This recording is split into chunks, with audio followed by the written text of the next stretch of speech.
Hello and welcome. I'm Vishal Dahiya and you're watching our special show India Fights Back, where we talk about the battle against COVID-19 pandemic and various aspects therein. Now, senior citizens and specifically those above the age of 45 have always been considered more vulnerable to the COVID-19 infection, and that is the reason why the vaccination drive is also focusing on the people in this age group. From 1st of April, those above 45 years will also start getting inoculated against COVID-19. But there is another interesting aspect and a very important and significant one as well with COVID-19 infection, and that is how children below the age of 10 now are also getting infected. Now, obviously, this is not the first time occurrence happening. We have had previously also in the past 1 year cases where children below the age of 10 or 12 have been infected, most of them asymptomatic as well.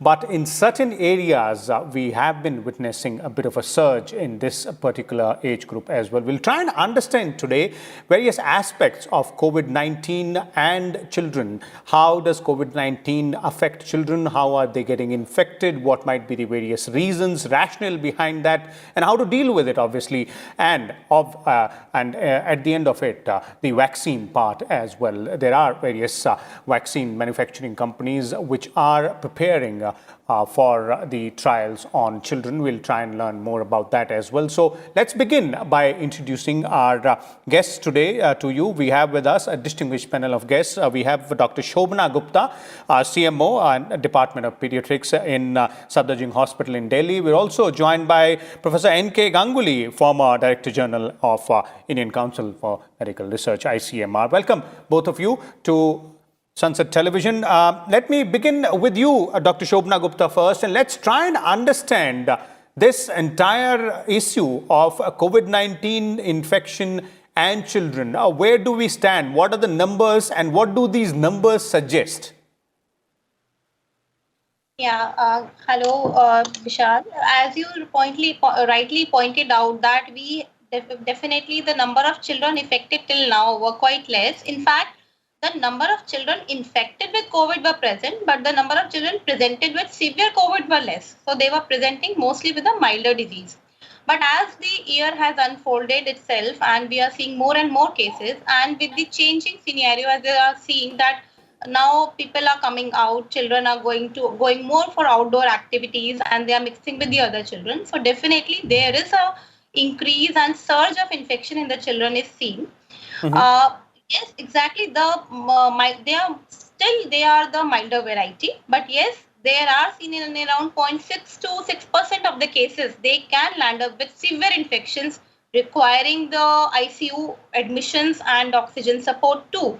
So it's like we have the children, they are infected, but yes, we need to guard it up because they are opening up more. Unlike last year when there was a total lockdown initially for 6 to 8 months, parents did not allow actually children to go out. So they were actually speaking, the less than 10 years and 12 years children were almost homebound. So almost all the activities were restricted. They were not going to school, they were not going to outdoor playground activities, they were not mixing up. So definitely the risk of infection transmission was very much less. But now since they're mixing up with each other, either at the household level or community level or at the school level, wherever they are opening, there is a risk of transmission, and we have seen that there are cluster of cases coming in some of these states also. So that that risk definitely remains. Okay. Let's bring in Professor N.K. Ganguly here as well. Professor Ganguly, from your point of view, if we have to understand the infection, the COVID-19 infection amongst children and the rising numbers there as well, because these figures are coming in from various states in the past 1.5 months. Karnataka, Bengaluru to be very specific, Maharashtra, Telangana, Haryana as well. When schools were opened, these were the figures. And now also specifically from Bengaluru, a total of 244 boys and 228 girls have been infected from March 1st to March 26, and this is below the age group of 10. So if we have to understand from your point of view the whys and hows of this rise in surge cases. Actually, Vishal, this is not new. Actually, there are two very major review, meta-analysis has come up, one in BMJ and another one is JAMA, in which they have analyzed the children in USA, Germany, Italy, and Spain, and they found very severe vascular inflammation, systemic vascular inflammation in those large number of children, and also septicemic shock-like syndrome. These are severe things. They go to ICU. But many of the children who are infected, they don't show strong symptoms. But recently what has happened, because of the mutants in USA, particularly the Californian mutant, we are getting very young children with severe infections, children below 10 years also. So they have been reported in Washington, in Michigan, in California, and even in Texas. So there's a very worrying sign. So that put the vaccine manufacturers to make the vaccine. Reason is very simple. The major spreader of the infections are asymptomatic infection. There's this new beast viruses thing. It was not seen in others before, other SARS and others. And these guys, 18 and above or 29 and above, are the largest spreaders. So when you open up schools and you do not invest on those schools, you get these infections. So what happens that our school sizes are very big. You cannot keep distance. The new CDC guideline even reduces to 6 feet, 3 feet from 6 feet. But masking and the teachers' vaccination is very, very important. This is not happening in our school. Our school sizes are enormously big. So you can't really do that. So, and also the masking for the children who come, these masking are also not appropriate. They are not using appropriate 3-layered mask. Children cannot put up mask appropriately. So we need to invest in schools very heavily and also vaccinate every teacher over there. So what you are seeing in Indian phenomenon, these are happening in the schools. So and vaccine manufacturers are now, that at least for Pfizer, it can be given now to 12 years and above. They have the data, and 2 years and above data is being generated. The same for the Moderna and same for the AstraZeneca. So they are in few months' time, you will find that you can vaccinate children from 2 years and above. And at that time, if we vaccinate the teachers and vaccinate the children, because they cannot, and we invest in school for appropriate airy rooms, appropriate distancing, and very small sizes of classes, and appropriate hygiene and PPE for all the staff, it will perhaps get results. Okay. What we need to do now, Vishal, we have done 45 and above, we have started. But at least these places, Maharashtra, Karnataka, Kerala, where we have a huge surge, we should try to put vaccine on every eligible person, every 18 years and above, if we can do that. Because whatever school surges you are seeing in these places. We do not know that whether mutants have also to contribute here or not. We need to strengthen our mutation tracking and link it with public health. Not that you send the samples to a research institute and research institute says that we have done 1,000 samples from these areas, and then they say that these are the mutations and these are the characteristics. You get a good paper, but you can hardly use that data. This data need to be linked to really surveillance and public health system, so that we know that whether these mutants are the reason, not only that they are there, are the reason for these surges. So we need to really look at our sequencing and our bioinformatics strengthening of the institute which do the surveillance, like NCDC, like the NIV virology network. not through the research institutes. Okay, that's a very important point and suggestion coming in there from Professor Ganguly, and we'll look at the vaccine aspect as well. But let me bring in Dr. Gupta here again. Dr. Gupta, from your point of view, and earlier you spoke about how the reason behind children below the age group of 10 getting infected more is obviously because they in today's time, in comparison to an year ago when they were indoors, now they're getting exposed more. So what is it that actually can be done on the ground? Because ultimately the onus lies on us, the adult population, be it their mother, father, or relatives, the entire adult population, to protect the children in terms of ensuring that they don't get infected first. Yes, absolutely. See, we cannot restrict the children totally for such a long time. So we need to take precautions, and prevention is the key actually, as much as possible. First of all, as we said, that masking below 5 years actually made to have a proper masking is a task actually. Even it is not recommended by the WHO, if you say. But yes, 6 to 11 years of age, we need to teach them and to see them actually they are covering their nose and the mouth. So we need to be specific and show it to the children that they are wearing proper mask. Secondly, children are in a habit of touching their face very frequently. They keep on doing the things. So that thing, as a parent, we need to reinforce that you don't need to touch your face and the mouth and take directly infection. And then maintaining social distances is very easy. But if you see children when they're playing together, it's actually not easy, especially if they're going to a daycare center or even 4 or 5 children are playing together. So it's not an easy job, but still we have to ensure by making it's a habit. So it won't come if we say once. It needs to be reinforced on a routine basis, and we have to show them that we are also doing as a parent. If we are, sitting and in groups of 5 without the mask, and then we are asking children to follow the same, that won't happen. Another important aspect as a parent responsibility is that if a child is showing any symptoms of fever or any respiratory tract infection, even if milder, we should restrict the child at the movement of the child, either even to outdoor or to other children and even to a school. That's really important to prevent the further transmission. Because if the community transmission is high, there is a high probability that they could be the spreader of the disease. So that needs to be reinforced very, very aptly, that we need to follow that. And hand washing remains the key. Frequent hand washing. Now, hand washing again, children have become tired of.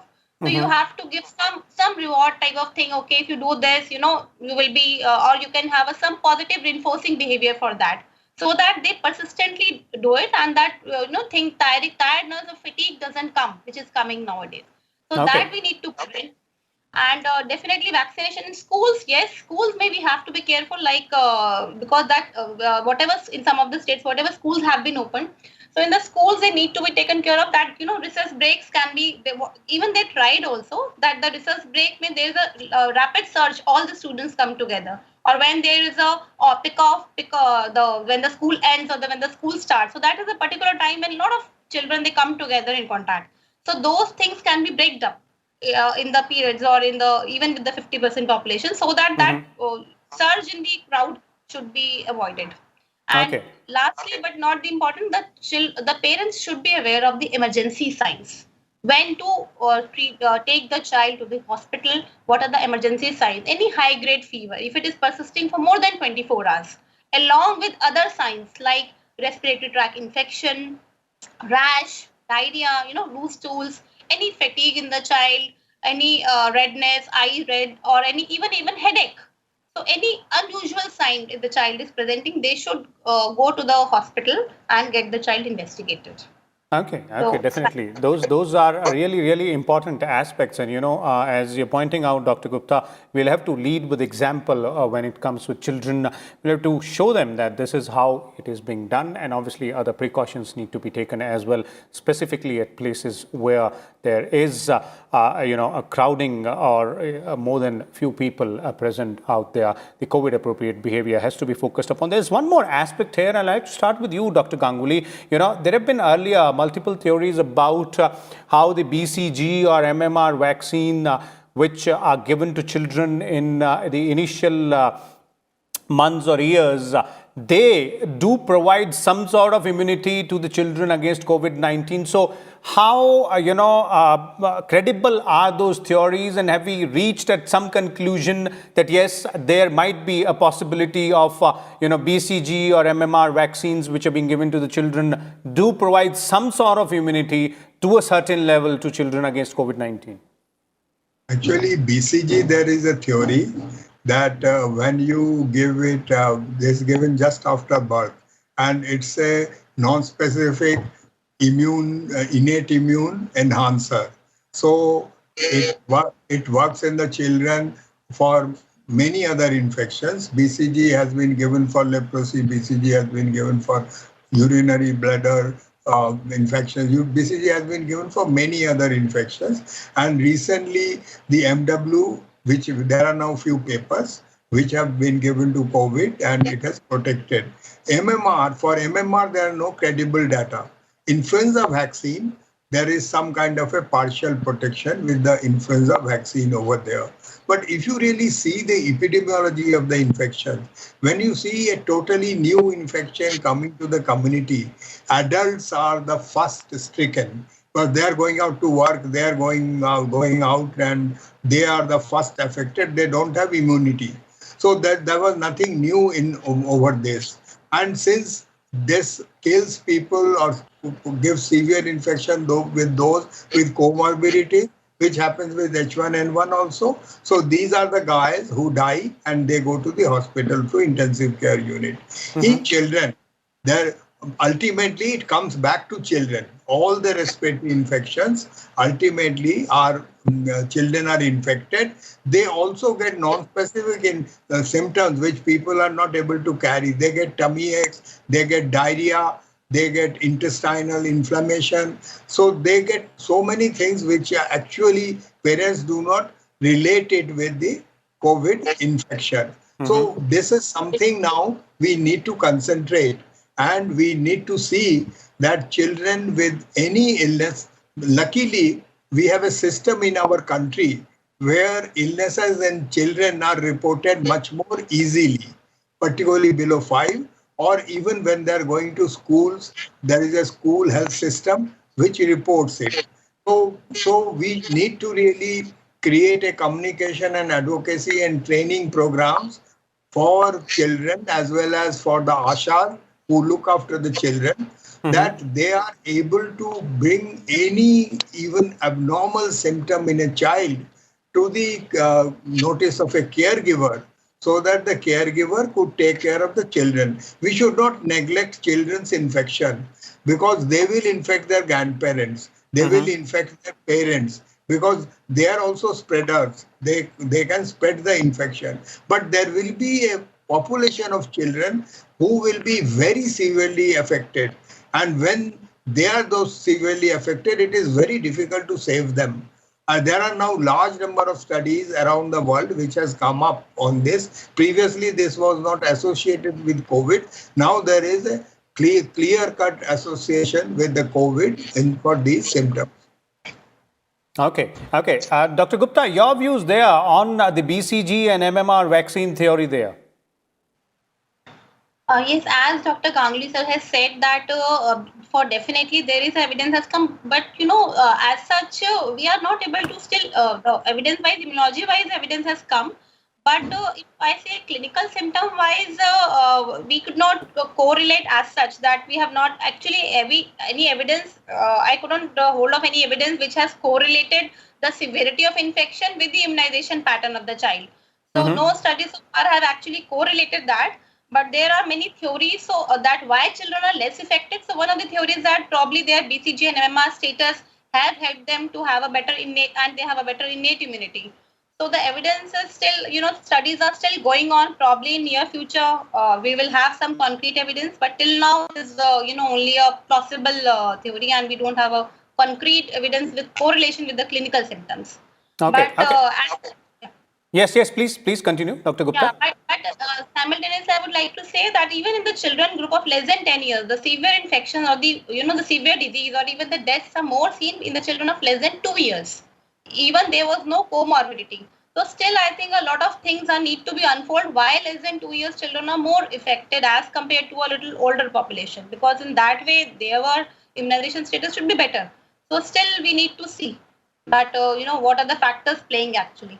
Okay. Obviously, we are learning as we go both about the virus, its the way it behaves, the infection, and obviously the vaccine development is another part, and we're learning and simultaneously tweaking our strategy against COVID-19 as well.